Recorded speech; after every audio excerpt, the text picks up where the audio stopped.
What up, though, Detroit? Hello, world, and welcome to another listening episode of the Detroit ByCycle podcast. As always, as co-hosts, the three of us here today, Mr. Bobby Brown. Hello, everyone. What's up, Bobby? What's up, Bruno? What's going on, man? Bruno on the mic. Hey, what's up? What's up, Henry Ford? Hey, yes, and my name is Henry Ford II, and of course, our engineer Ryan is in the house as well. Hello. On the show today, again, excitement is just electric in this room. It's fire. Today's show. Truly hello world. Yeah, hello world. It's a real hello world. And this is our first phone-in guest. And listeners, you will completely understand once you figure out who this is. Well, we'll tell you, but Right. this gentleman is a homeboy, grew up in Detroit metro area. He wound up moving to the city proper in 2011 and became a 100% bike tourist and commuter. I'll let him get into some of the bigger detailed stories and the biggest story as to why we have him on today. But let me introduce to you Mr. Chris Hagg. Hello, Chris. Thanks, guys.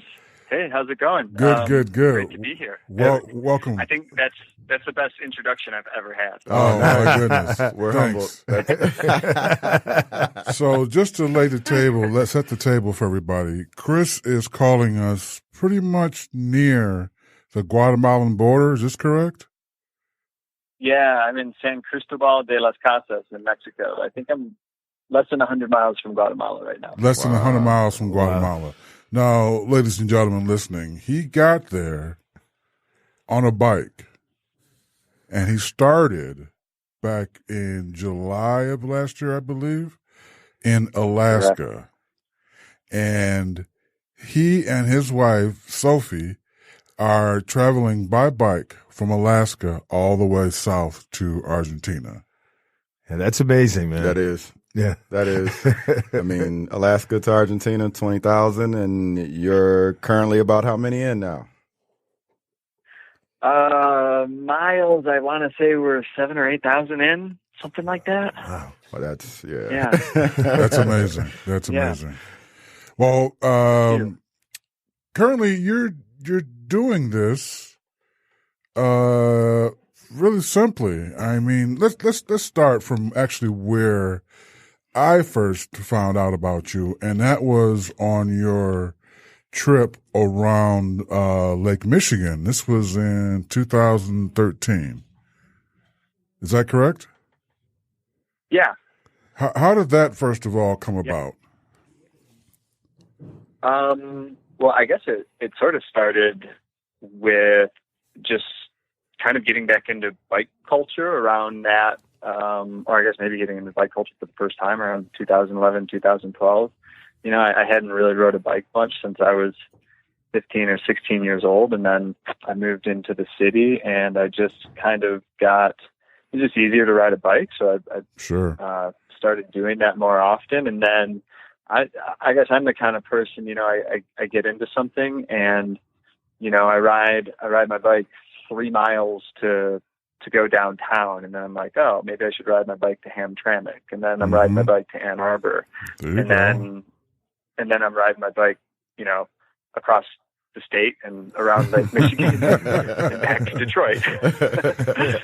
It all just seems like a natural evolution to me. Right on. And then I guess Lake Michigan just wasn't enough. You and your wife decided to do something, I guess, bigger. Yeah. So we had moved out west a few years ago. We were living in Utah for a couple of years, and we at some point a little over a year ago, we just decided that we kind of had we had enough of Utah, and we were trying to figure out what the next thing was, and couldn't really decide on what exactly we wanted to do or where we wanted to go. So we kind of just decided, hey, let's go travel for a couple of years. And I've, ever since I got into bike touring, I've I've kind of been enamored with this idea of riding from Alaska to Argentina. It's sort of an iconic, it's an iconic tour. So as soon as we started talking about that, that was the first thing that came to mind for me was, let's ship it up to Alaska. And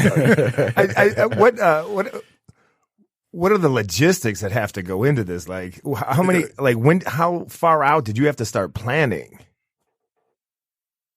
I mean, you could jump on your bike tomorrow and just start riding. It doesn't have to be complicated. I mean, the beauty of it is, it's a bike. I mean, I think the beauty of it is the simplicity. I mean, that's really true.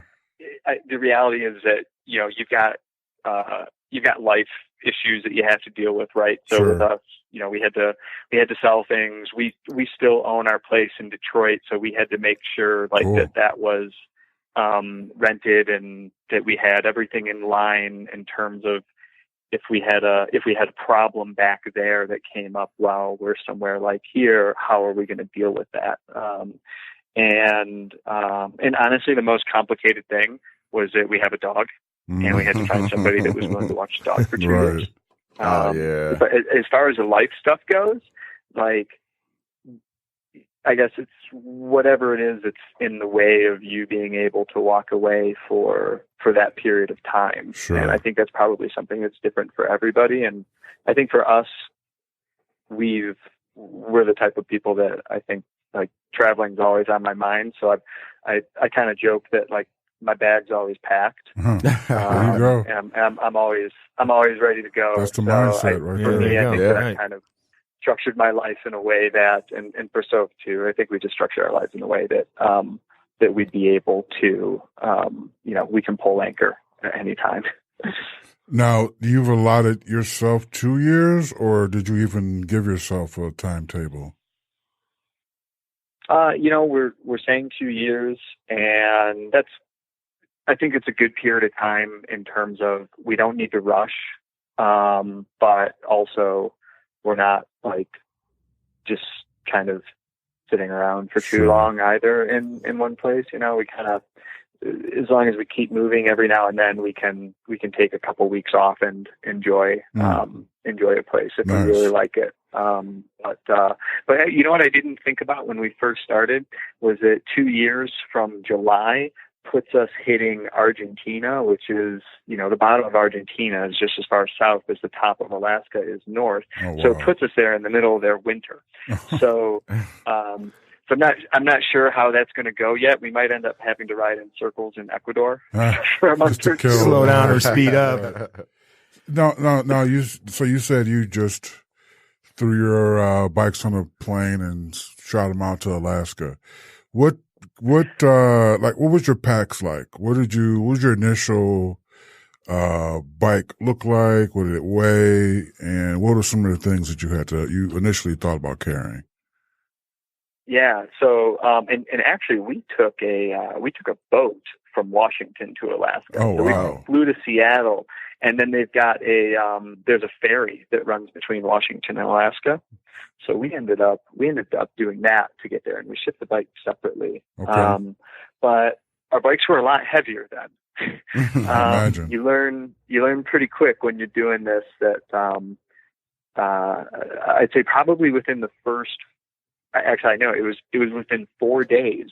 I want to say I shipped 10 pounds at least of gear back to the back home, and at the same time, I think we were pretty well prepared. We both we've toured a little bit before, so we just had a couple. You have a couple shirts. You got a pair of riding shorts.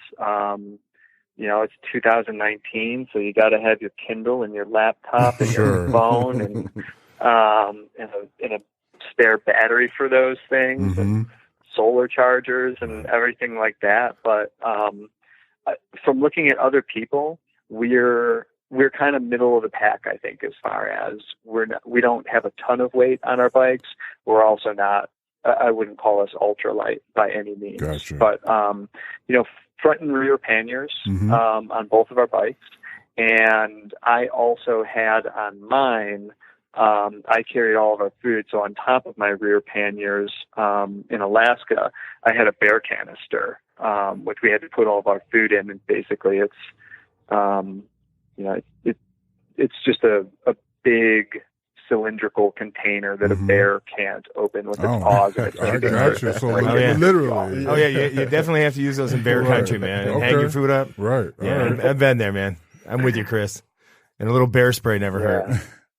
All right, so. Oh yeah, and we did have bear spray on our bike. Oh yeah, for sure. Too. Yeah, like, I had mine mounted right on my handlebar. Nice. Yeah, they are not there for the games, man. Mm-hmm. Now, okay, so we got an idea of your pack. When you set off, did you have a route planned? I mean, did you have stops in mind? And that leads me into your blog. Actually, you have to plan out where you're going to eat and where you're going to relieve yourself. And I think for the people out there that are curious about your story and your journey, they can follow along by your blog. And your blog name is theplacesip.com. So tell us about that. I mean, not necessarily locations of where you peed, but how do you plan your stops? And you're going to take a road? Are you going to take a greenway?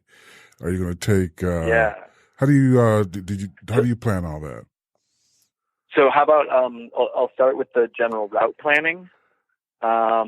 We knew that we were going to start in Alaska, and we knew that we were going to finish in Argentina, and we figured we'd decide on everything else on the in between. Wow, nice. But so here's the thing though too. So if you look at the map of Alaska, there's only like 2 roads. So, and actually, I remember I was in Tucson, Arizona, and I met a professional cyclist there. And I'm not into like the pro cycling world at all, but I have a friend who is, and I stopped by his bike shop, and I ended up speaking to one of his friends who had just done a race the weekend before, and she was telling me about like the whole turn by turn of this race that she'd been on. And she's like, and then at turn 27, you have to do this, this, and this. And I started thinking back to me. Actually, no, it was turn number 10 that she said, because I remember thinking, what was turn number 10 for me on this trip? And I don't think our 10th, literally the 10th road that we were on was like 2,000 miles into the trip. Because we started in Homer, Alaska, and it's like one road to Anchorage, and then it's one road to Denali National Park, and then it's like one road for another 600 miles, and then you turn right when you get to Canada. Oh, geez. And then you turn right when you get to the Cassiar Highway, like 200 or 300 miles later in the Yukon. And that'll pretty much take you back to the States. Nice. So that part was pretty easy. So we didn't have to plan a route for the first 2 months. I mean, we just knew it was really more like at some point this week in 7 days we're going to hit another road and then we're going to turn. And that was it. Just make sure you don't miss that road. Wow, that's amazing. My goodness. Oh man. And as far as accommodations or sustenance, how does that work into play? It changes everywhere you go. So in Alaska, it's huge. It's wide open. You can camp anywhere. I mean, the main concerns with camping there are just bears, pretty much. Mm-hmm. And generally, like, it's not really something you need to be super concerned of. I mean, you'll see them there, but it's really not that big of a deal, I think. And then accommodation. Well, and the other thing is everything in Alaska is really expensive. So hotels and stuff like that. If you want to get if you want to pay for a place to stay up there, you're going to pay like 2 or 3 times what you would in the lower 48 for like a really, really terrible room. Right. Just a roof and a door. So generally. And it's just because they're so far from everything, right? It's like the toilet breaks, you got to go like 6 hours to get another one. So people just kind of let their like houses and everything limp along up there. And then similar throughout the Yukon and in Canada. The interesting thing in both of those places is that you can go 250 miles between gas stations, which are the only places to buy food. Wow. So you might ride, you know, with the terrain and the wind and everything up there. You could ride for 4 or 5 days without food. So sometimes we would be carrying, and it's a pain because you have to stick it all in this stupid bear container. So it's like I'm carrying rice and almonds and like maybe some dried soup, 5 days worth. Just the bare minimum. Packed in. Yeah. And then when you get to the lower 48, things start to get a little bit closer together, although you go through the deserts in Oregon, California, Nevada, Utah, and Arizona, and you might have to carry water for 2 days. So that's a whole other challenge. We had one day in Nevada where we had, oh man, this was terrible. So we stopped for lunch, and we had this whole plan for the day about how we were going to filter water at this lake. And it just so happened that I had service on my phone. I didn't have service on my phone most of that day. And I start looking at this lake, and then I read that it's salt water. So it's undrinkable. And then just as I read that, I heard Soph, like, she's like rustling in her bag, and she's like, oh shoot. And something in her bag had punctured her water bladder in the bag. So we're in the middle of the desert, and in like literally within 15 seconds, we just read that our planned water source for the day was undrinkable. And we burst we like lost half of our water for the day. So that was traumatic. Did that hold you up, or did you push forward? Did you go back to get fresh water? What'd you do? We kept moving forward, and actually we got lucky. We were on this desert road in the middle of an Indian reservation out there. Like, nobody ever drives down it, and one car drove by that day, and this couple had some extra water on them. So they gave us enough water that we could get to where we had planned on camping that day, and then which was on this lake in Nevada, this saltwater lake. And then apparently it turned out that day was the opening of fishing season. So we're like, on this otherwise like totally deserted chunk of land, it was like Bonnaroo.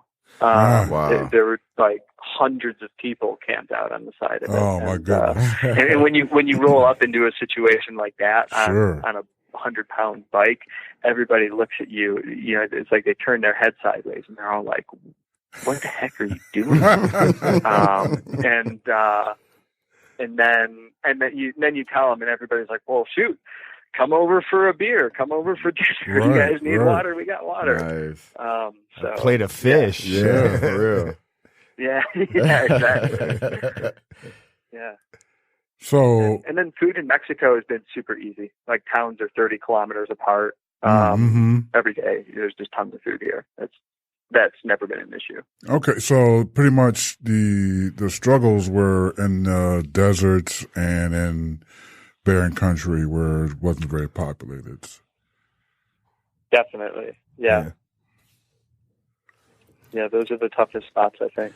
When it's really just long stretches where you can't resupply, and then of course the elements can play a part too. You know, and you've got the heat, extreme heat or extreme cold. Sure. What, Chris? This is Bobby. What were some of the misconceptions? You know, some of the things you thought about might be this way, but now that you're on the trip, they're not that way, or vice versa. You know what shocked me in the States was the hospitality that people offer. Comparatively, I sort of think that the U.S. is I don't know what the word is, not shy, but just maybe suspicious. And so it never occurred to me that people would see me at a gas station and say, ask me about what we're doing and say, if you want to come into my house and sleep in our spare room for a day or 3, okay, and then cook you dinner and like take you out to breakfast and stuff. Like I never expected that kind of hospitality. So there's still hope in humanity around right. the country. That's good to hear. Say that again? There's still hope in humanity around the country. Yeah, totally. Yeah, and I don't know what it is. I think there's something special about traveling on a bike where you're just, you're not perceived as any kind of a threat, I think, and people automatically have a certain interest in you. And the other thing that I want to say it was shocking because I've been to Mexico a couple times before. So, but it's still, I guess it still surprises me either way is how amazing Mexico is in terms of the people, how beautiful the cities are, how just sort of quiet and maybe quiet's not the right word because it's a loud country in terms of it's like there's always music or something like around the corner. Sure. But in terms of you hear all these things in the States about the crime and all these other things in Mexico, and people here are so unbelievably friendly, and in a lot of ways it always surprises me how much more like the United States Mexico is than it is different. No kidding. And that's always just kind of amazing to me because sometimes I just find myself thinking about the things that you read in the paper or see on TV or that people say, and then I kind of look back at what my experience has been here and how different that is. Sure. Chris, this is Bruno. I'd like to talk to you about the message that you're really sending out to people, which is how bikes can be a sustainable mode of transportation. If you could help us out with that. Yeah. I guess, for me, one of the reasons I started, I started as a commuter and it's morphed into this other thing, but, I think that life is better on a bike. For one, I think that, our cities when, sorry, say that again. I think we all do. I mean, we're all in agreement, man. Like, there's just something special about like you're more in touch with the ground and the atmosphere and the surrounding the sights and sounds of a place. Yeah, and you know what? And being in a country with towns right now that are 500 years old and so not designed for cars, it's amazing to think about how if we designed a world for bikes or for walking or just for non-vehicular transportation, for me, how much more attractive those towns are. And then at the same time, I think a lot of people are intimidated by getting on a bike. Whether it's riding in traffic or because you don't think that you're in good enough shape for it. I think some people have said to us, I could never do a trip like that because I'm not in good enough shape. And I always say, well, you do 5 miles your first day and then you do 6 miles your second day. And, it might take you a couple months, but eventually you'll be doing 50 to 100 miles a day. And, you get in shape. Yep. We didn't train to do this ride. We just started slow. And as we got into better shape, we started riding more. I hope that people look at it and even if it's just whatever it is, like if it puts somebody on a bike, for the first time, or maybe for more time than they would have, then that's some kind of a victory, I think. We could have said it better ourselves. That's what we're trying to do. That's what we're trying to do. Trying to get just one more person out there. But let people know there's a lot more than just, pedaling. Right. Yeah. I read a quote from you, and you were talking about how you had transitioned from being a little kid on a bike, and then you got your first set of keys. And that's a theme that we all our guests, we talk about, like what brought you back to cycling. And it's apparent to you, to us that, your love of the bicycle and the way, the mode of transportation is evident. I really did appreciate that. Yeah, it's amazing. Right. Now, you said that your conditioning got better the more you rode. What would you say your average mileage is per day? You're feeling good, and you got a tailwind behind you. How many miles are you doing?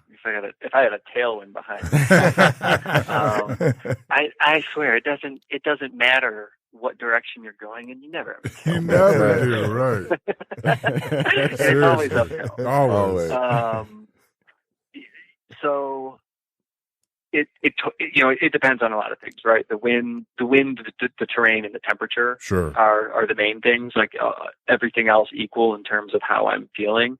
But when we were in the States and doing some of these longer stretches and it was flatter, I'd say we had a couple stretches where we'd be averaging 70 to 80 miles a day, and that was through the mountains of Nevada. Like, it's not flat, but it's not the worst climbing in the world either.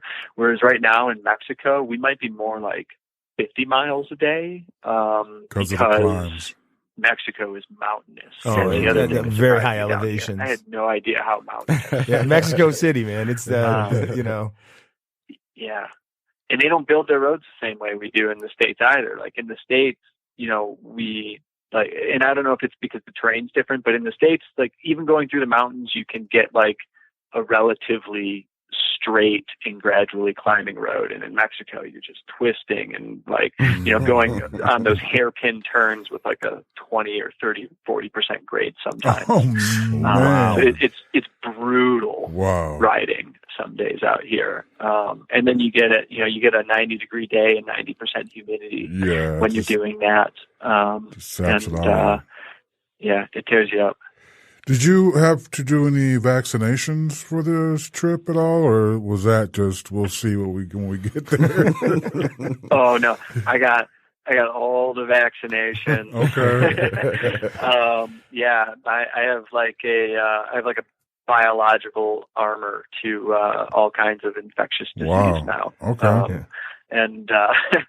But actually, I still had some problems. What you can't protect from is like getting like parasites. So like bacterial parasites in your intestines. I guess we haven't gotten into into our namesake yet, as far as talking about the places we've peed and whatnot. Maybe that's a good segue into it. Sure, please. But the bowel parasites are real, and they're terrible. I've had it. I've been fighting it on and off for like the last 5 months. Oh wow.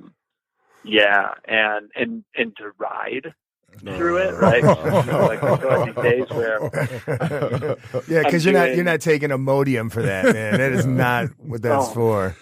Wow. No, and you're 30 miles into a 60-mile day. It's you're climbing these crazy mountains. It's hot. It's humid. All the pressure, and then all of a sudden, it's like somebody just grabbed your stomach and twisted it. And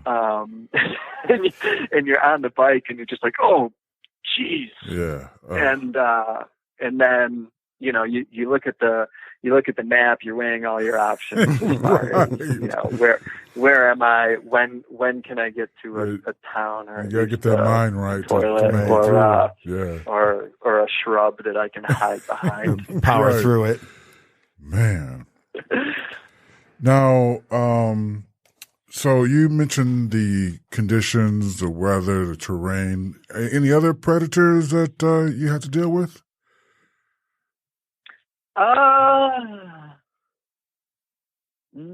No, I mean, there's scorpions. And it's a weird thing. I don't speak Spanish very well, so it's tough to really talk about these things with the locals. But people will warn you about certain areas with crime or cartel activity and stuff like that down here. And I mean, honestly, I've ridden like straight through some of those areas a couple of times, and for the most part, I mean, I've only felt like incredibly welcoming people. I mean, I'd say that you're kind of a peculiar thing for them, because it's like, what is this? What's this American dude like doing on a bike? He's local. Yeah. But in terms of people, I've never felt threatened here. One thing, and this was in the States though, cars. I guess we haven't talked about cars. No. And I know anybody that cycles on the road with any kind of traffic knows what that can be like. But the worst drivers I think that I've ever encountered are RV drivers in the Southwest. They're terrible. Wow. And like they're seriously out to kill you, I think. In that Breaking Bad joint, and trying to run you over in the Breaking Bad. Oh, man. Oh my gosh, yeah. Maybe they just can't see. So or we had a few scary moments with cars. Okay. And that being said, Mexico City is an amazingly frightening place. Not because anybody has any like malice towards you as a cyclist, but because it's just so busy. So busy. All right. That like in terms of like city riding goes, that was some of the craziest moments of my life. Okay. Riding through there, you're like dodging like all kinds of obstacles, and the rules on the road there aren't really. I would say that they're more fluid than they are. like a suggestion. Yeah, you go down those roads knowing that somebody might just put it in reverse the wrong way on a one way, and you just have to be ready for all that. Wow, my goodness! Oh man, the stories I bet you can tell. All right, just before we conclude and get to our 5 rapid fire questions, I want to give you just a few moments just to go ahead and explain to our listeners your blog, theplacesip.com, and tell us what we would find on that and how to follow you and so forth. Yeah, so you already mentioned the website there, and I guess it started out as sort of thinking that it was going to be maybe more of something to help people with like logistics, if they wanted to plan their own tour. And I did put a lot of that information up there as we were going through our planning process. And so, you can kind of see how we chose gear and why and things like that. But then actually, like, once you start riding, there's not, I don't know that there's a whole lot of advice to really give, certainly not enough to write about every week. And so I didn't want it to sort of become one of those like, one of those blogs where it was like, today we rode up a hill and it was difficult.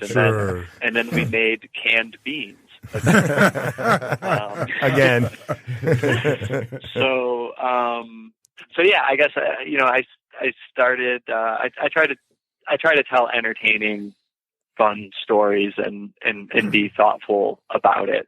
And kind of maybe share a little bit more about what's going on, in our heads as we go through this, adventure. And the name came from, I guess I came up with the name, but it was inspired by Sophie, my wife. And we always joked when we lived in Utah that before living out west, we never realized that we only really went to the bathroom in the bathroom. And then all of a sudden we moved out. Apparently to Utah, missed St. Patty's Day. Yeah, we're spending all of our time like in Zion National Park, hiking and climbing and biking and all these beautiful places. And all of a sudden, like when you're out there, you got to go to the bathroom. You just just go find a bush and you do it. And then all of a sudden, it's like you're taking a leak on the edge of a cliff, and there's like a falcon swooping down and like grabbing a mouse off the ground in front of you or something like that. And you're like, wow, I really pee in some cool places. Right on. So thank you, Chris, for joining us. And before we let you go, this is our very first phone-in 5-question rapid-fire section. Right. So you're setting a precedence here, so get ready. You ready? All right. I'm ready. First question. What's your first bike? Or describe your first bike. I don't remember the brand, but I remember that my parents took me to Toys R Us to buy this like orange it was some like bright the orange Jeffrey with like bike? black speckled paint. It was the Jeffrey bike. You had the Jeffrey joint. Yeah. Yeah. I'm sure it was a Huffy. This is awesome. Nice. All right. Now, I mean, from a guy who's putting in many thousands of miles, what's your favorite ride? Can I do two? Go ahead. Go for it. Denali Highway in Alaska, just outside Denali National Park. I think it's a better ride than the national park. There's like less rules and things like that, and just as beautiful. Okay. It's about 135 miles of dirt, and then the Espinazo del Diablo in Sinaloa, Mexico. It's the craziest mountain road I've ever been on, and so spectacularly beautiful, and pretty much no cars on that road because they built a highway a couple years ago, and all the traffic goes on there now. Nice. So it's incredible. Okay. And you get camping views at like something like 10,000 feet above sea level, just overlooking like all of the Sierra Madres. Oh my goodness! Wow. Yeah. So, you briefly mentioned on your return to cycling, and I guess that brought you back is because you moved to the city and you wanted to be a commuter. Why don't you just elaborate real briefly on that? What brought you back to riding? Yeah, it was moving to Detroit. I guess living in the suburbs, there's not much of a point to cycle like as a commuter in most places in the burbs because everything is so spread out. And then moving to Detroit, and I think seeing everybody else riding their bike to different places around the city, and then also realizing that it was easier most of the time than driving. Yeah. And then of course just a much more pleasant way to get from A to B as well. There you go. So I think just living in an urban environment kind of pulled me into it. Nice. Describe your favorite Detroit flavor.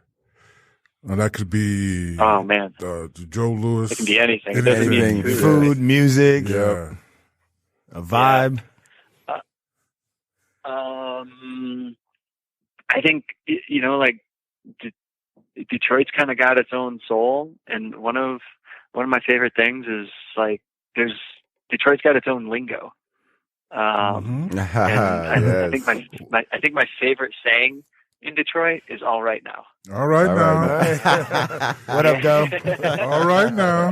Nice. And if you say hello to somebody anywhere in the U.S. and they respond with "all right now," they're from Detroit. They're from Detroit. Yeah. Nice. And lastly, what's your one wish for the city of Detroit? I think that as the city continues to grow and as people move back to it, I hope that Detroit keeps that sort of that funkiness that makes it special. Sure. At least it makes it special to me. Maybe that's a selfish way of looking at it, but I think that it's important for the city to remember like what it is, and for people that come to the city to learn about what makes it a special place for people that have been there for decades. And I guess, and to me, I guess I would say that that's, it's the people that make it a special place, and making sure that it continues to be a place that they can maybe express themselves in a way that makes it unique to all these other cities. Simply Detroit, man. Well put. Yeah. Wow, Chris, my goodness, man. That was amazing, man. Yes. So, I mean, thanks for reaching out. Thanks for joining us. The stories are amazing. I hope everyone listening checks out your weblog and follows along with all your social media as well. Hey, we look forward to running into you when you get back. You get back in the States. Look us up, man. Please do. Oh yeah, absolutely. Yeah, we'd love to have you actually in the studio.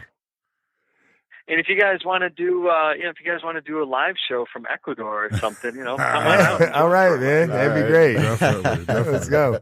Nice. Well, again, thanks, Chris. Thank you, Chris. Thank you, Chris. Much appreciate your time. Thank you, guys. Continue to enjoy your trip and safe travels, man. Cheers. Thank you very much. Thanks again. Absolute pleasure to be here with you. All right. Thanks. Take care.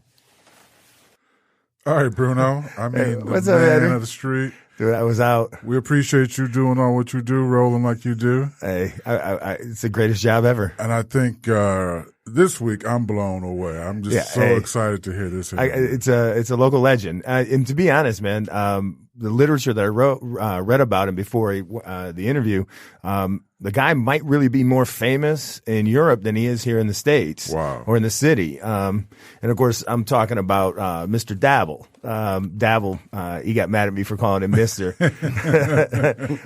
And if you don't know, now you know.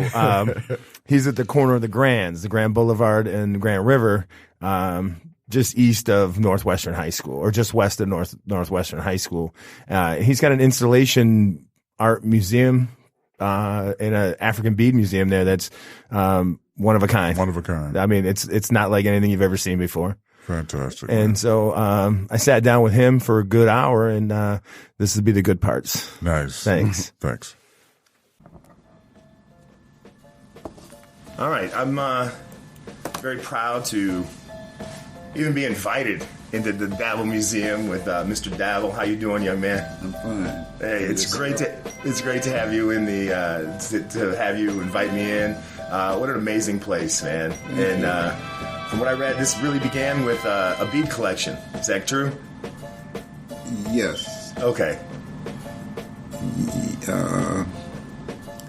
I started collecting beads in the early 80s. Nice. The city of Detroit at that time was having festivals downtown Hart Plaza. And those festivals dealt with the 6 or 7 cultures that were in the city at the time.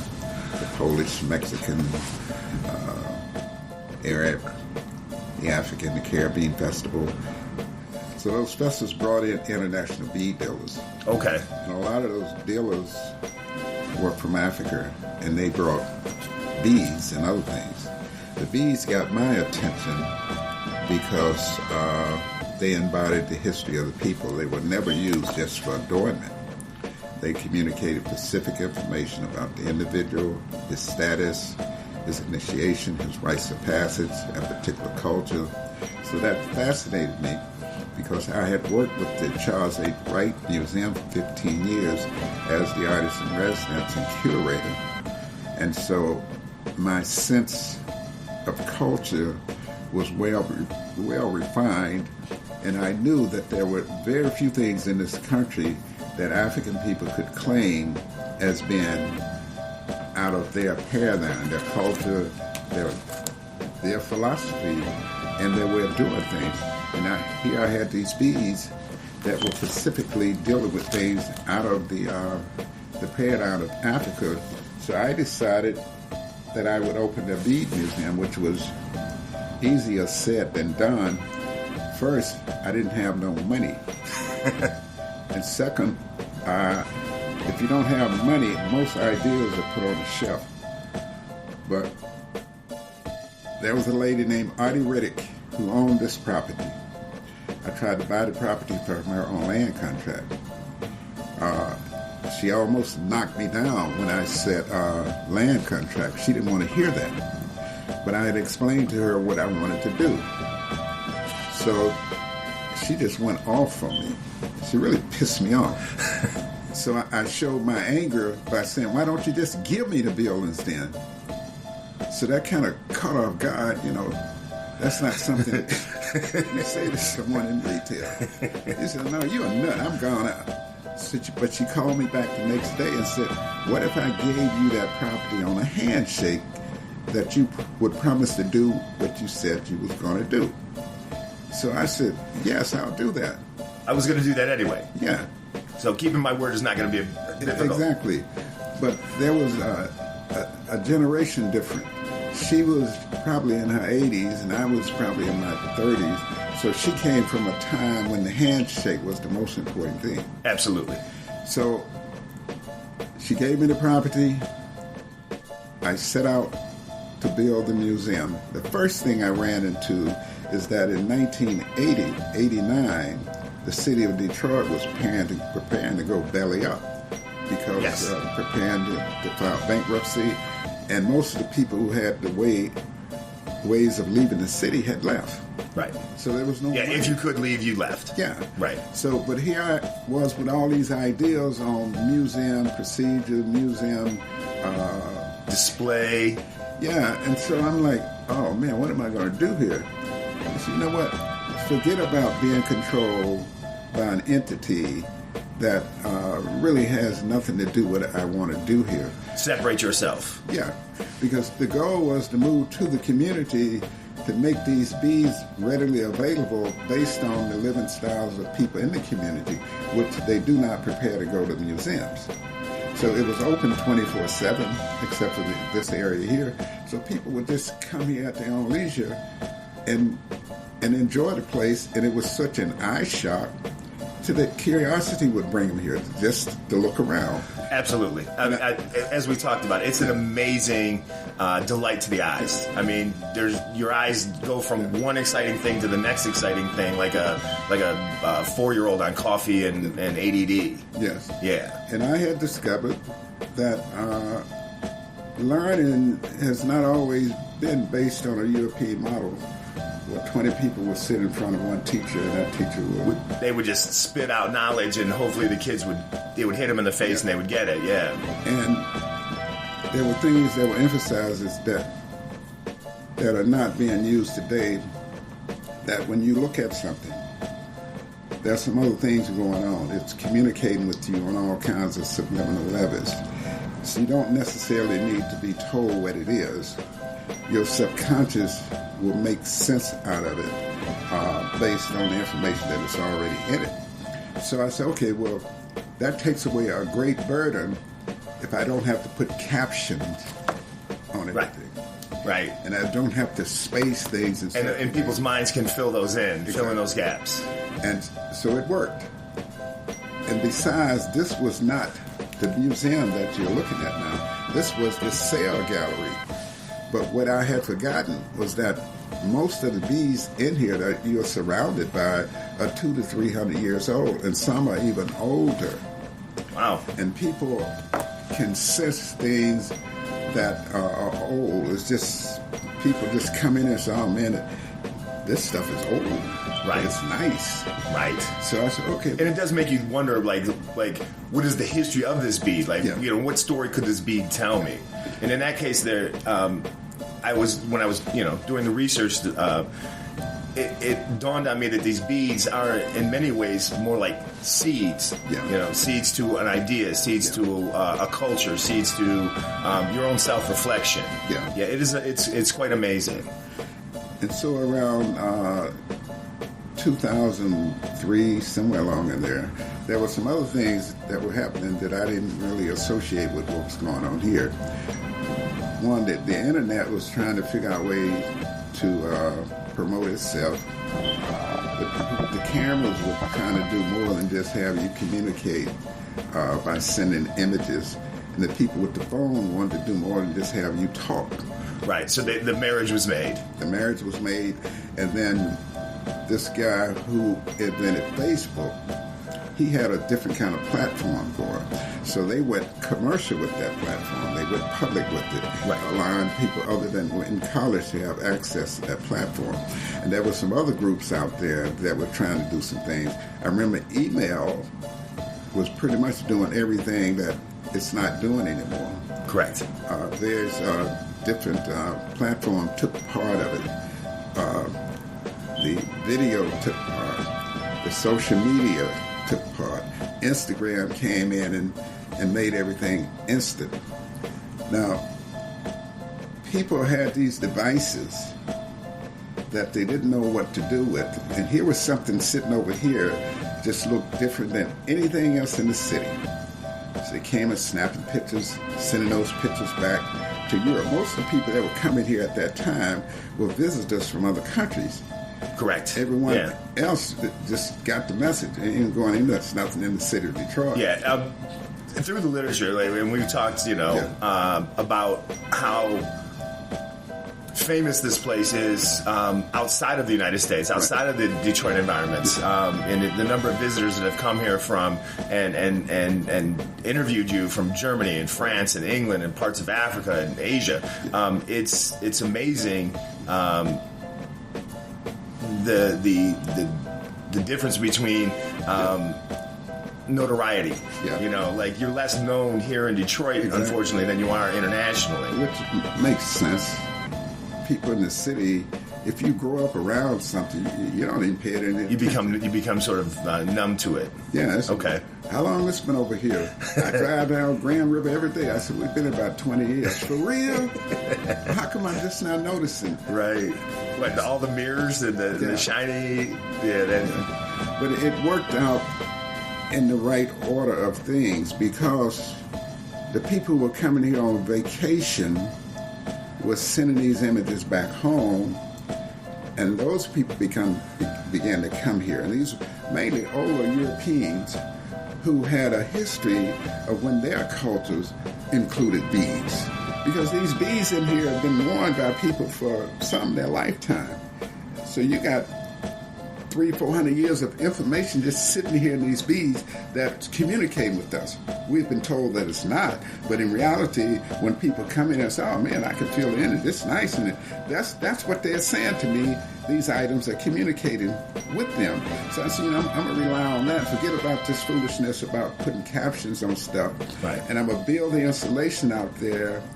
And most people, at least in the ballpark, when they go out there and look, they feel like something is being taught, something is being communicated to them.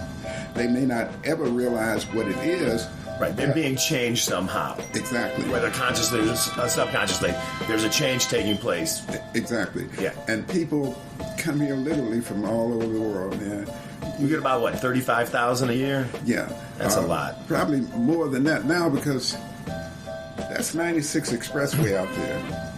You can see that African language wall back there and the heads of most of the installations out there.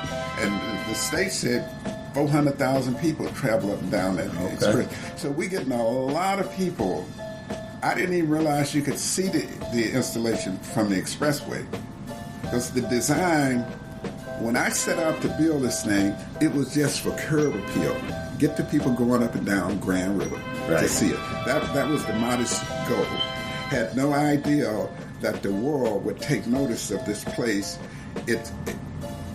I can't even tell you the cost to build it, but it's competing with some of the major buildings in this city for tourist attraction. Yeah, for popularity. Yeah. You know who told me this was a tourist attraction?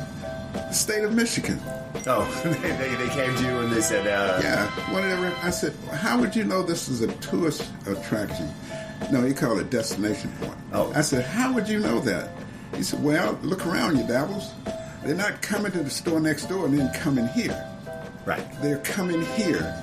To be here. Yeah, and their itinerary, when they search, see, Google, they gather what people search for.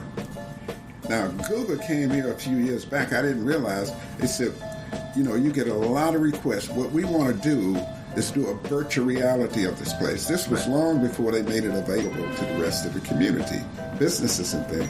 So we had a virtual reality store around 2005. Again, none of this stuff is ringing any bells because I said, okay, well... Fine, right. Yeah, so they came out driving the cameras up and down the streets, zeroing the satellites. Walk through the installations. Yeah. So I said, okay, not knowing exactly... All right, so there are 18 outdoor installations, if I'm not correct. The sculpture garden. Yes. There is the actual museum that we're in right now. Yes. And then above this are some townhouses, and that's where your art gallery is about to be done.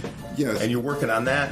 Yeah, the Kresge Foundation gave us a $25,000 grant based on the art that I had done. That was a great boost. We was able to pay off all our bills and actually jumpstart doing some of the work around here. Right. And then the Knights people came to town. Right, and the Knights Foundation. Yeah, what we want. They said, okay, we need $100,000 to put a roof on the building, knowing that they was going to reject us. But they said, okay. So we have the roof on the 3 buildings, which there was a lot of structure damage, so it cost a lot more. And we did a fundraiser with Passionicity, which is an agency financed by Michigan government to do a fundraising. Whatever we raised, they would match it. Okay, and you can find that on on your website at mb80.com. Yes. And we need about $150,000 to finish the building. There's a building on the corner where the roof has fallen to the basement, so that meant it took 3 floors out. Wow. We're going to start on it next, but we will be opening the end unit. We've had about a $98,000 renovation, so now we will have a place for common use where people can rent a space, or we have exhibits. In fact, our first exhibit would be a partnership with Cranbrook. Now imagine that, a little museum in the community is partnering with one of the major producers of young artists on this planet. Right. To do an exhibit here. That's a testament to the gravity of this place. Exactly. But we still need some funding. We're putting up another installation, which was debuted in Harmony Park. It was a collaboration between Dan Gilbert, the city of Detroit, and a couple of architects from U of M. It was only supposed to have been up there for 1 month. It stayed 5 months. Now we're going to have it on this site, and it was called Nice Outfit. Now what's significant about that is the first major installation downtown Detroit that's dealing with the history of Africa, symbolism based on Africa. All of that is unique to the city of Detroit. In fact, this place is unique to the city of Detroit. You have a museum here with an African name that's talking about things out of Africa. So we have placed ourselves in a position of being a whole lot of first and pioneering because we chose to focus on the culture of African people, which was lacking in the city. One last thing I really would like to get to before we finalize or end this thing, wrap this up. I know that you're really committed to youth programs. Yeah. Could you speak to that, please? Yeah, youth is just as important as older people, so we have to expose them to stuff that will trigger them to their creativity. And we don't have to do 9-month studies. Just expose them to things, right? And their brain let their hands exactly. So that's why the emphasis is placed on having youth come here. And I'm not saying we have to do anything with them, but just to come here. If you can imagine, we are getting excited as adults about what's going on. A child really could act as a pathway. Right, this is just a catalyst for them to launch them into who knows what. Yeah, it doesn't have to be art. It will just stimulate them to say, all right, this is what I'm going to do. And that's missing in the communities, is to have this stuff readily available. And you're bringing that back. Exactly. With the renovations upstairs and all that, with the townhouses. The proof is in the pudding. If you may not notice, this place is out in the open. Right. There are very few things in the city of value that's out in the open. Right. You can come here 24/7. It means that the community has embraced it. Yeah. There's not There's people aren't coming and tagging over your work. No. Yeah, that's beautiful. I really just want to, again, personally, I would like to personally thank you for giving me your time. You're welcome, man. I'm just awestruck. Yeah, just being in your presence is kind of awestruck. Yeah. And for the community, I really would like to, on behalf of my community, would like to thank you as well. And we really do appreciate you. Yeah, the thing is that they don't bother it. Yeah, right. That's the greatest thing on earth. Nobody is coming by here tearing stuff up. Right. That's like the real proof that that's the validation. Yeah. It doesn't come from newspaper articles because those newspaper articles are being written all over the world. Right. It's your community that respects. Exactly. And that's that. It all started in the community first. It started here and it just folded out. Yeah, right. And you can tell that. Like, this is really, you're doing your thing and people are catching up to you. It's not you're definitely not adjusting how you do you to meet somebody's personal agenda for you. And that's the authenticity that people feel. And I have to give a thanks out to this city, its inspectors, its administrators. They've allowed me to prove that this place is valid to the interests of people. Right. That you're filling a need in the community. Yeah. Again, thank you very much. Please come on down. I don't even know what to tell you. If you haven't been here, you're missing out. Again, thank you, Mr. Dabls. Just Dabls, man. Dabls. Okay. Well, I hope you enjoyed that episode of. It's fascinating, man. We ride by there, we hang out there all the time. Right. I never knew the history and all it's crazy. Chopping it up with all kind of shops and people. Yeah, you know what? Like I said, man, what I'd like to do to bring back to the city is just let us know about ourselves. That's like it. that self-awareness, because there's so much beautiful stuff going on in the city right now. Yep. So, great job. Yeah, thanks. Well, folks, that brings us to our three things, and with our guest Chris that we had on, who's traveling from Alaska to Argentina. Our three things this week are going to be, what would be our dream bike tour trip? Dream, we're not planning this. No, not today. I mean, the ultimate bike tour. The ultimate bike trip. Yeah. The ultimate bike trip. So, Henry, you want to lead us off? Sure. I think many of you on Facebook should have seen, that are into cycling, obviously, should have seen the post of the route that takes you across the country, coast to coast. I think it was 2,200 miles. I think that's the first time it's connected bikeways, and I'd like to give that one a whirl. All right. Crossing the country. Across the country, yeah. Bruno, what you got for us?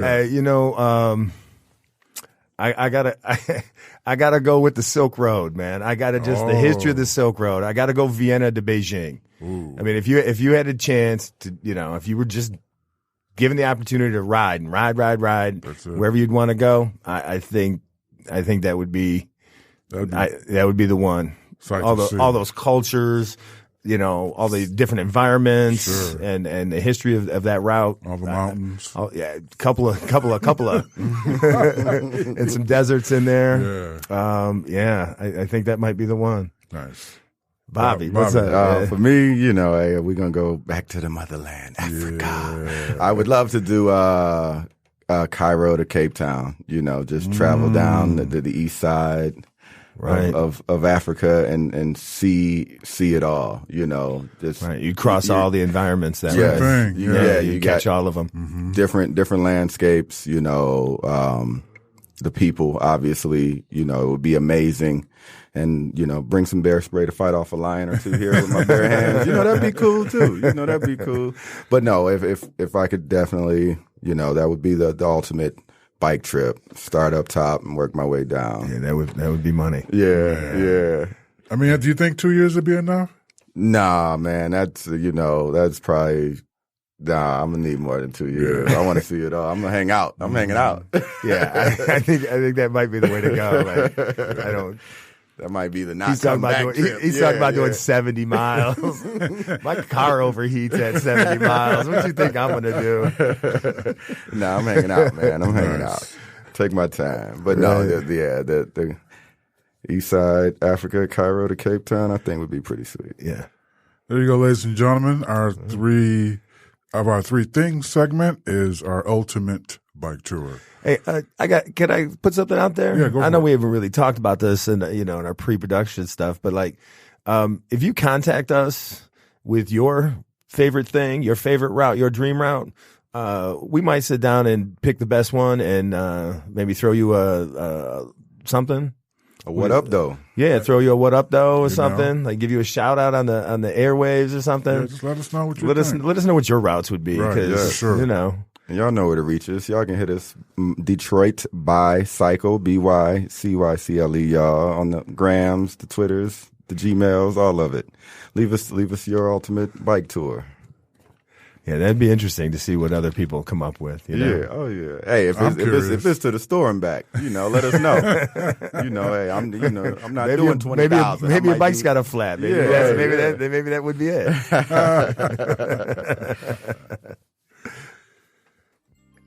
All right, ladies and gentlemen, what an episode. Wow. Thanks again for tuning in. Thank you, Bobby. Thank you, Bruno, for joining us. Thanks for having us. Chris Hagg, The Place's IP. Go check him out. Go show support.